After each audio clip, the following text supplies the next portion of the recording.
Hey, what's up, Crypto Army? I'm Travis, your crypto newbie, bringing you my experiences so you don't have to learn things the hard way. Just a reminder, I'm not a financial advisor. None of my content should be viewed as financial advice. If you like what my content offers, don't forget to hit that subscribe button, like the video, and turn on notifications so you get notified when I publish new content. It really helps the channel grow and get the content to others that might like it. So today we're going to talk about how to keep your crypto safe. I was in a Discord earlier this week, and it occurred to me that for crypto newbie content or my Crypto 101 series, I didn't really talk about security. And with my recent issue with having all my funds removed out of my wallet, I kind of feel like I should probably cover that because it makes sense. There's a lot of new people in the crypto space, and there's a lot of ways you can get taken advantage of. So this video is to explain some of the more common approaches that hackers and thieves will use to get your crypto. It's also going to cover some of the more complex and more difficult ways. And then I'm going to give you a couple different options to protect your crypto. And I'll talk a little bit about what I do personally and some recommendations for how to keep your crypto safe. And with that, let's go ahead and jump in. So first up, let's take a look at some basic definitions just to kind of put it out there. And I'm going to put them on the screen. And I'll put the links in the description as well. So it's very easy to track this information down. First up is social engineering. So what is social engineering?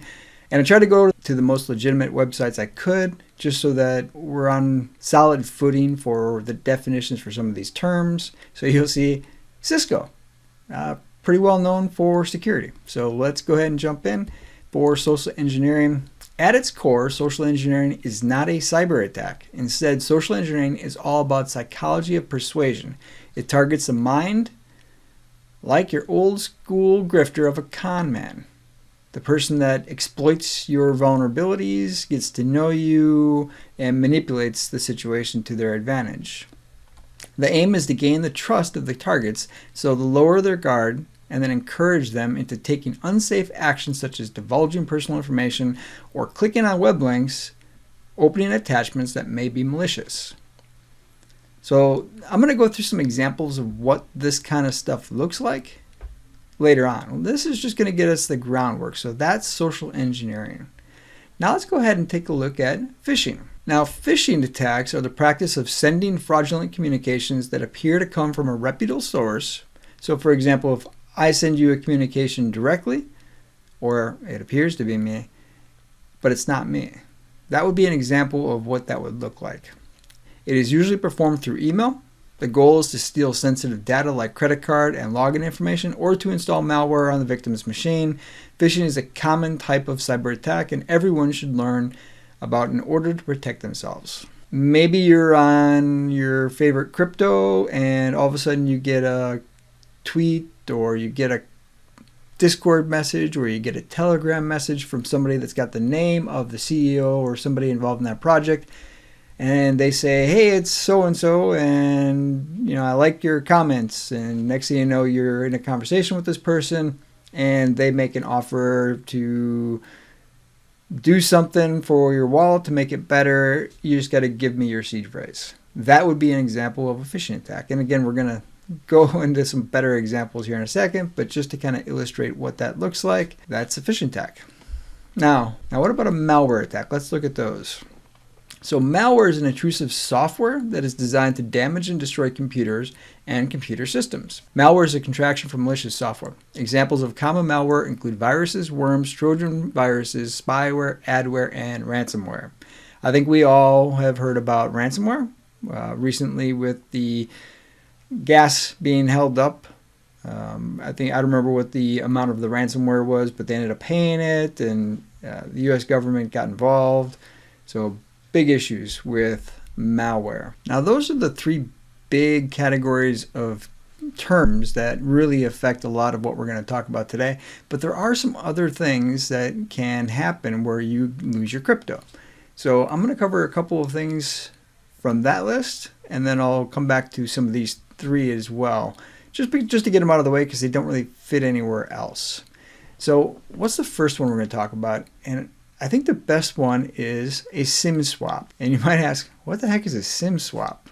Well, a SIM swap is essentially where a thief or an attacker gets access to your SIM card or access to a version of your SIM card, and then can replicate your phone on their phone. They're, in effect, stealing all of your crypto by taking over the job of being your phone. And what are some good examples of that recently? So Michael Turpin is probably the biggest example that I'm aware of for a single person that got subjected to one of these SIM card attacks. And he ended up losing $24 million as a result.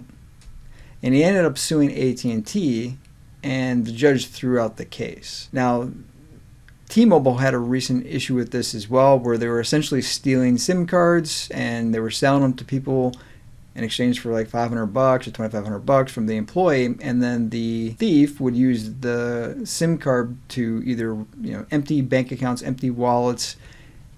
And this is a fairly sophisticated approach. I mean, it's very easy if you have somebody on the inside of a phone company. That's not too complicated, but you have to know which company the person that you're looking for is using, or you can just target randomly, but there's not a lot of people in the crypto space, so this really requires a little bit of sophistication. And how would you counter this? You probably wouldn't want to advertise who your phone carrier is. That might be a good approach.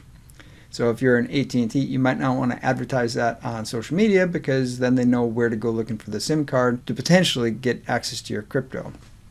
Again, this is a fairly sophisticated one, so it's not one of the more common ones that you're going to run into. But yes, just because you do everything else right, you could still lose out if they get access to your SIM card.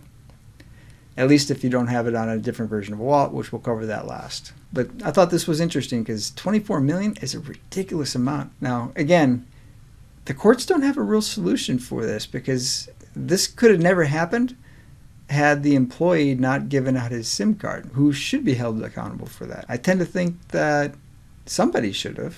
Now, should the company? Maybe not. But maybe our SIM cards need more security, if this is something that we're going to have to deal with. Now, malicious links are another example, and this is where basically you click on a link, and the link contains a program that essentially provides the information to a would-be hacker. And in this example here, botnets typically carry out cryptojacking or hidden mining. Victims may be infected by a malicious link containing an exe file that turns their machines into remotely controlled zombies. Attackers often install miner malware that runs in the background of the victim machine and then can secretly mine criminal-friendly cryptocurrencies such as Monero or Zcash. So that's one example of a malicious link. You got to watch out for malicious links on pretty much every social media platform, and then some websites as well. Generally, when you click on a link, there's going to be a requirement to download something or install something. And oftentimes you'll see this and you'll just exit out of it and you'll be fine. But they're getting better with these, where things happen in the background sometimes with malicious links, and you can pretty much give access to your crypto wallet just by clicking on a link. Now, I couldn't find any specific examples of this, but this was described to me through some communications with some people that I trust. I just couldn't find any specific examples of it. So just be careful of the links that you're clicking on, and that you trust the links is what I would recommend. There's some other stuff I'll get into, some ways to avoid issues in the end of this video. So now for malware, there's a couple different things you got to watch out for. There's malware that specifically targets your wallet and stealing the keys directly from your wallet. There's another one where it tries to steal your credentials, so your login information, passwords, that kind of stuff. And then there's the aptly named man in the browser, where this is an example where you copy a wallet address and the malicious software is already installed on your computer, and it changes the wallet address to the hacker's wallet address. And you end up sending all of your crypto to the hacker without realizing it. And obviously the best way to combat that particular one is to very closely pay attention to what you paste to make sure that it's your wallet address. And if you see that it's not, then make sure that you run antivirus software to prevent that particular one. But some of the other ones are a little bit harder. And as you can see here, this is an example of an NFT that is effectively infected with malware that allows hackers to empty your money out of your wallet. And again, all the links for these are going to be inside of the description of this video. So if you want to read the full articles, you can click on the link and go read the articles. Now, none of these websites download anything. So I know I've scared everybody about clicking on links, and I'm going to give some examples of how to mitigate some of this stuff in the future as well. But I've downloaded all the links to obviously show you, or I've opened up all the links to show you these. Cisco is a fairly well-known website, as is The Verge, and most of these other ones are as well. But the key aspect of malware is that you've had to download some software and installed it. Now, there's different ways to download it. You could download it from an email, or you could download it from a program. Well, you might say, well, I download programs all the time and install on my computer. How do I know that they don't have malware? That's a great question. The key to downloading the program is to download it from people that you know and download programs that you trust. If you're downloading antivirus software, well, everybody recognizes Symantec. Everybody recognizes McAfee. And there's some other really good ones out there. But use ones that you recognize and are well known for being good software. Let's say you're branching off into content creation. If there's a ton of YouTube videos that walk you through how to use that particular software, it's probably fairly reliable and doesn't have any malware in it. If you're going to a peer-to-peer website and downloading software that's got a key generator built into it, you might run into some malware that you don't want on your computer. So go to legitimate sources and download it. If you're not the person that goes to peer-to-peer sharing and downloads illegal software, you're probably going to be okay. If you're just downloading normal software for your computer, Adobe and some of the more common ones, the key thing for these is a lot of these phishing attacks, which we haven't really got into yet, they'll actually set up fake websites. So it's probably a good crossover into phishing. So phishing, as we described, there's a lot of different ways. There's spear phishing, where they're directly identifying you as the target and they're trying to specifically take your crypto. That would be a spear phishing. DNS hijacking is where they take over the website and actually redirect you to their version of the website and then try to get you to enter your information into their website versus, like in the case of like a Star Atlas, instead of their website. So they've actually taken over their website, and it might even look exactly the same. You might not be able to tell the difference, but what'll look different is all of a sudden they're asking you for your private key. Nobody should ever ask you for your private key, ever. So never give out your private key. There's absolutely no reason to give out your private key to anybody. And then there's bots. There are phishing bots where they'll target random people to try to get information from them. But there's a couple different options there. Now this is an article that Star Atlas put together, and they sent me because they knew I was doing this video. And a lot of these are phishing attacks. Fraudulent messages and scams that are not from Star Atlas. Token giveaways, NFT giveaways, Telegram groups, channels, and Discord servers. These are some of the places that you can get subjected to these things, because there are bots all over the place on those platforms. It's one of the reasons I'm not a huge fan of Telegram, is because there are so many bots on there. Most of the Discord servers that are run by these different token companies, they generally don't put a lot of bots on there, and the bots that they do are generally pushing out update information about price and that kind of stuff, which can be convenient. I tend to think that they're still a little overly active.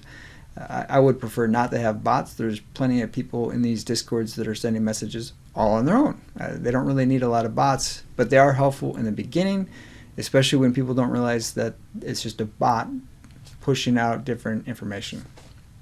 Because it's kind of hard to tell the difference between a bot and a person sometimes, especially if you're a crypto newbie and haven't really experienced those environments before. Fake Atlas or Polis tokens. So this would be an example where you go to CoinMarketCap, you look up Atlas, and you select the wrong one because it looks the exact same, and all of a sudden you are buying a fake token and you've lost all your money. Fake websites, marketplaces, and assets. Again, most of these things ask you to put your information in, and you lose your money. Ads. So I really like that Star Atlas put this together, because this is a big problem. There are so many new people out in the space right now that don't understand how they could be taken advantage of when it comes to crypto. And I appreciate that Star Atlas put this together. They're trying to take care of their community, and that's awesome. I got to give a shout out to them for providing this article, and I'm glad they did, and for the price of some of those ships, I'd hope they would care about them, because $28,000 to buy a ship is a lot of money. Don't worry, they've got the much more affordable options as well, if you watch my review. One of the more frequent options for getting access to your money is, a lot of people in the crypto space are interested in trying to get money. I mean, that's kind of why a lot of people are in the crypto space. And airdrops are a great way for the thieves in the industry to get your money from you. And how this process kind of works is, they'll offer you hundreds of dollars in an airdrop. You fill out a form, say, yeah, I'd love an airdrop. And you get an email saying you were selected. Click the link to provide the information so you can get airdrop. You click the link, you sign the process. Next thing you know, you've given away the keys to your wallet, and your crypto has been removed from your wallet. So that's one example of a phishing attack where they use an airdrop scheme to get your money.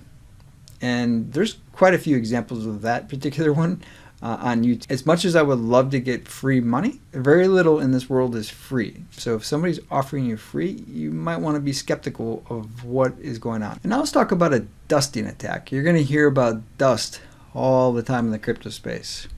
So a dusting attack is an attack in which a trace amount of crypto called dust is sent to thousands, sometimes even hundreds of thousands of wallet addresses. The attack is deployed in order to track these addresses with the hope of unmasking or de-anonymizing them. Dust is found on most public blockchains, including Bitcoin, Litecoin, Bitcoin, Bitcoin Cash, and Dogecoin, among others.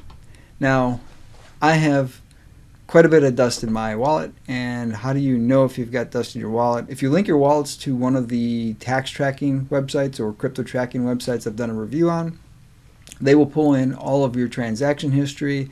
When I did that, I was able to see a whole bunch of tokens I've never heard of.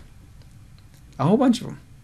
And fortunately, Trust Wallet and most of the good wallets these days won't show you when you've got crypto in your wallet that you didn't want there. So a lot of these not added by default cryptos are never going to show up in your wallet. Just like Evergrow coin, you have to physically add it to your wallet initially. That's kind of the same concept. Is it's a fairly new crypto. It hasn't been added to the wallet, so that's why the wallet's going to say, are you sure you want to do this, and you trust it. So you have to manually add it in there because it's so new. And eventually they add most of the trusted cryptos in there, but the dusting ones where you've got such a small amount, unless you click the button to make it visible there, it's never going to be in there. And now if you've got dust in your wallet, the best approach is to leave it alone and not do nothing with it. Just leave it there. You can make it delete it from your wallet or uncheck it so that it doesn't show up. There's every wallet's a little bit different on the process there, but only interact with the tokens that are you purchased them or they were distributed as rewards to you. That's the best way to do this. And really what it is they're trying to track it down to you. If they can identify you, and let's say you're a whale where you've got millions of dollars, that puts a target on your back. They could try to hack your computer. They could try to do all kinds of incriminating things to get all your money out of your wallet. But that's a dusting attack. Now there is, and I couldn't find a specific example of this, but I've heard it repeatedly that connecting using dApps can cause issues where you can lose all your money. And now what is a Dapp? That decentralized application. If you're in Trust Wallet, there's a button there for dApps. If you're in Coinbase Wallet, there's a button there for dApps that allows you to link to Uniswap and to PancakeSwap. Most of the wallet apps have links through dApps because it's safer to use a Dapp than to connect it to a website most often. So if you go on a web browser, for example, and use the connect option, a lot of people have discovered that it's safer to use a Dapp over that. But I've been hearing recently that dApps have issues because you're not being disconnected and it's allowing hackers to get into your wallet. So that's one thing to be aware of, is if you use dApps like PancakeSwap or Uniswap instead of the Trust Wallet or the Coinbase wallet or any of the other wallets, is to just make sure that you're disconnected after your transaction is done. There's usually a disconnect button on there. Make sure you click that, and then make sure you close completely out of the app afterwards as well, just to make sure that you're completely disconnected and that there's no way that a hacker could exploit you still remaining connected. So what are some options? And Trust Wallet actually put this together, and it's pretty good. So we'll go through this list and then we'll go through some other things as well. So one of the key ones for a computer is to have antivirus software. McAfee, Symantec, AVG, there's a whole bunch of them. Some of them are free, some of them are paid for, but just have at least some form of antivirus software. Now, some of the reports say that these antivirus softwares are only catching 50% at best of what you're exposing your computer to. So really the best option on a computer is just to mitigate which websites you're going to and how you're using your computer, and that'll protect you from a lot of this stuff. Not clicking the links that you really aren't sure about. If you're getting those emails that you don't recognize the people, not opening those and downloading anything they provide you or clicking the links from inside of it. So really changing how you interact with the web and email, or what you download, is one of the best things you can do to help the antivirus software not let things through. Step 2, two-factor authentication, ensuring that you've got that turned on when it's available. Now, in the example of Phantom app, they don't have two-factor authentication. And I did mention I think they should get that because it does help. It doesn't prevent certain things like seed phrases and if they get your private keys, but it does help with a lot of other things.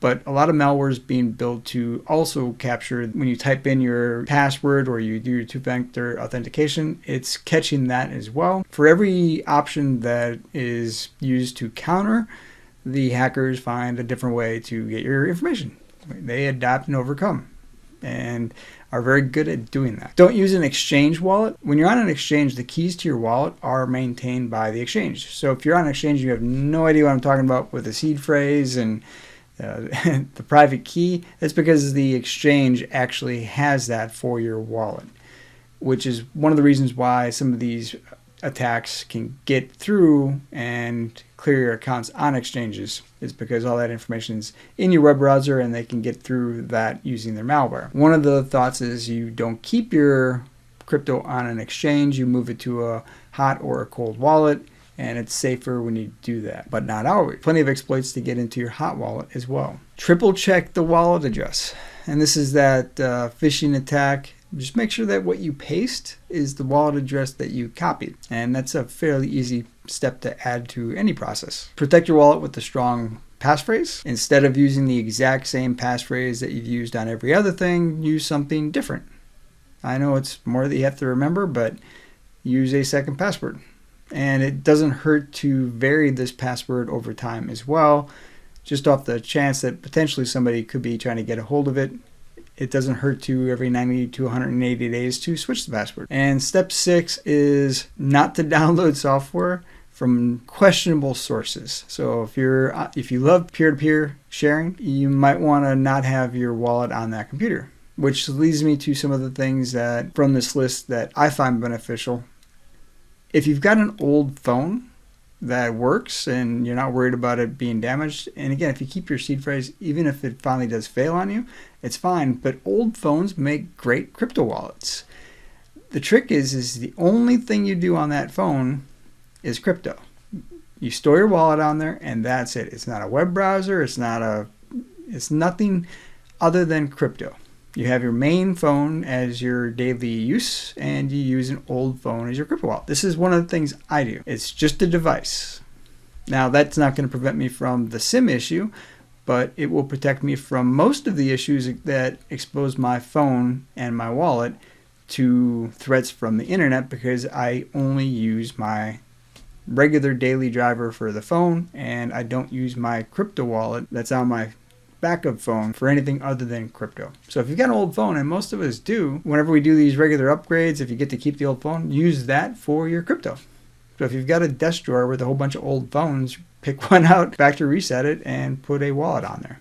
It works great. It's the next best thing to a cold wallet. Now, similar, if you use your computer and you like MetaMask or you like Phantom Wallet, it is an awesome idea if you use a second computer as your crypto computer. Now, most of us don't have extra computers laying around. I get it. If you've got kids, when you upgrade their computer, factory reset their computer and potentially use that for all your crypto transactions. Again, you're going to connect this one to the web, but only for the purposes of using crypto. That'll prevent you from clicking those links, downloading those unwanted files from peer-to-peer websites or news groups or wherever you get your illegal content from, or whatever you're searching for online and clicking links on.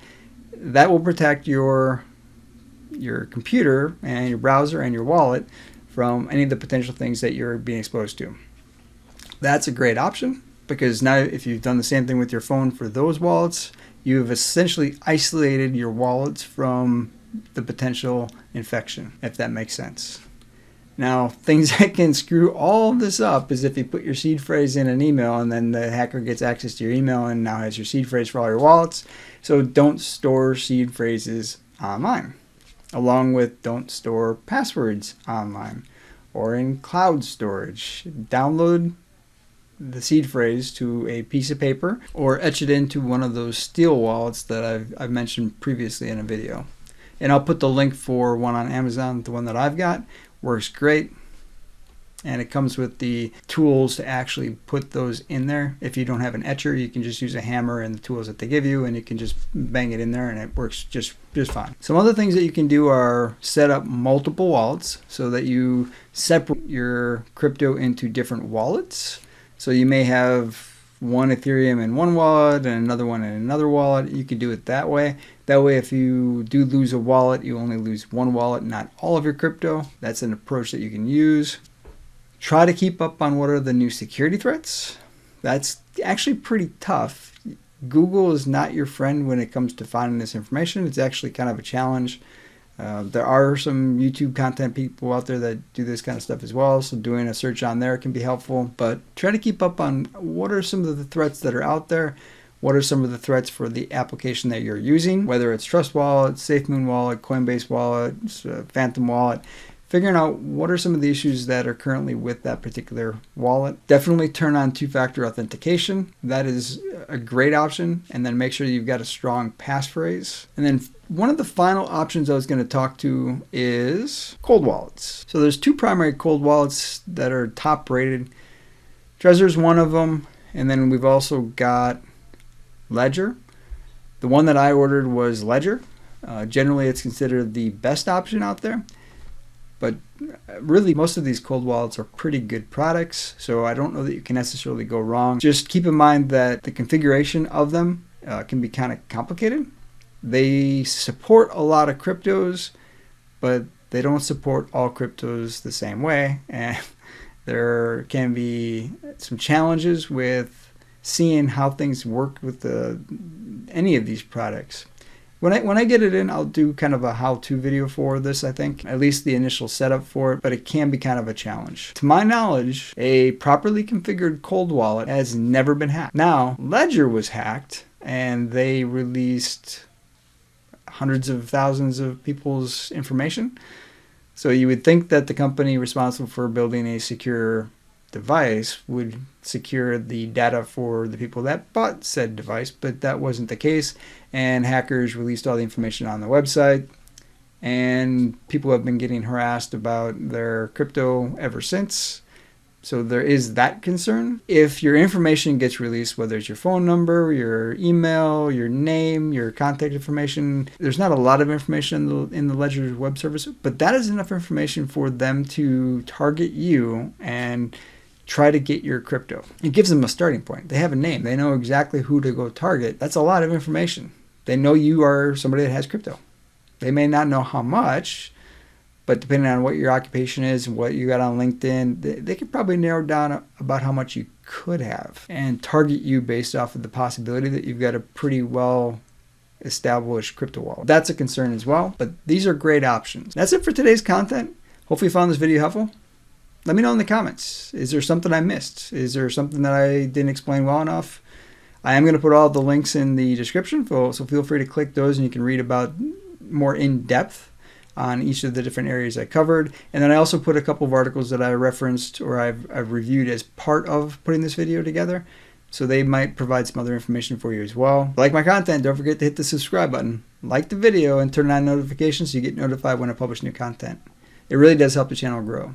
Now, at the end of this video, I'm going to put some referral links for Webull and for BlockFi. You could potentially get up to 2,340. I haven't checked the links recently, but those generally continue to go on. And I've had quite a few people that have subscribed, so thank you for doing that. It really does help the channel grow. Until next time, stay strong with those diamond hands. Crypto Newbie here to tell you how you can get $2,340 in free stocks.